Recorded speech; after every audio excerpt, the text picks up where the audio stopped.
The outcry over former Prime Minister Scott Morrison's decision to secretly appoint himself to several ministries is growing this morning, with independent MPs now voicing their alarm.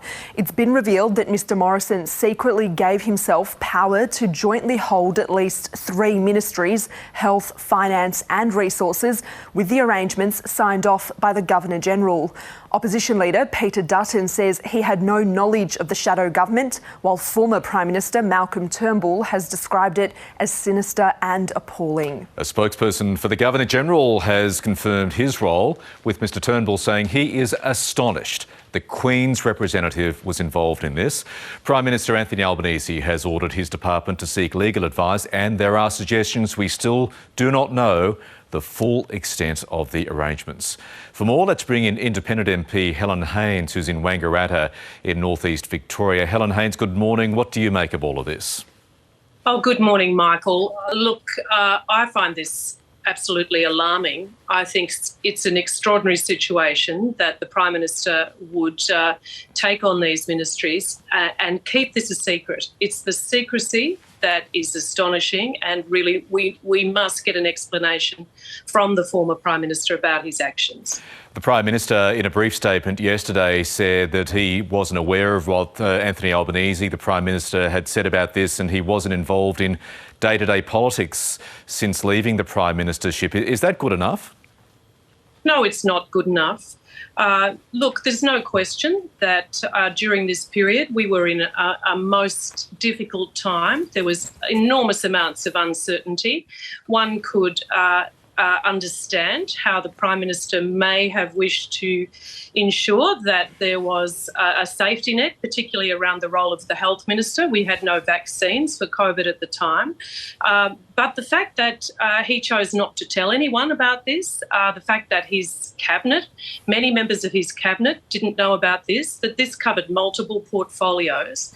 Now, the Prime Minister has a responsibility to inform the Parliament, to inform the public and to inform his cabinet. It's a most extraordinary and alarming set of circumstances, I believe. OK, there could be an argument that there was a lot of uncertainty at the start of the pandemic, with fears about what might happen if the Health Minister, Greg Hunt, became seriously ill. But let's go to the resources portfolio that Mr Morrison appointed himself to. That had nothing to do with the pandemic. Well, what do you make of that decision?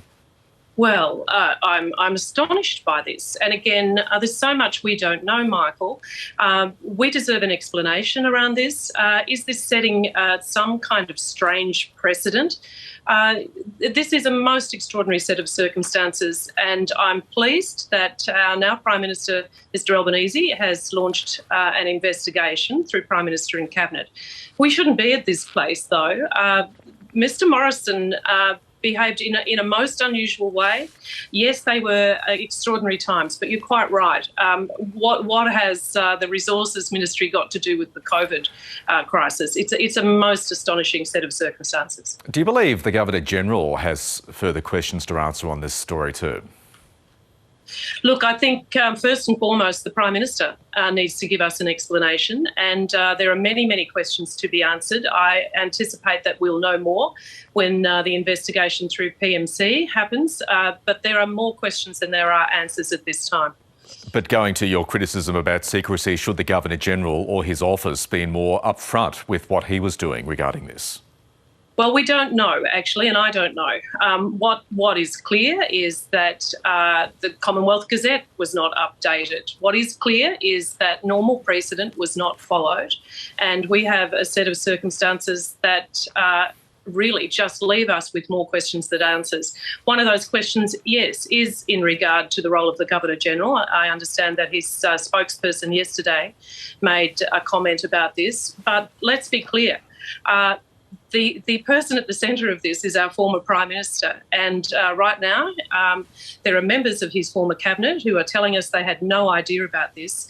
It leaves us asking the question, who was in charge, who was holding responsibilities, and mainly, why did the Prime Minister believe that secrecy trumped transparency?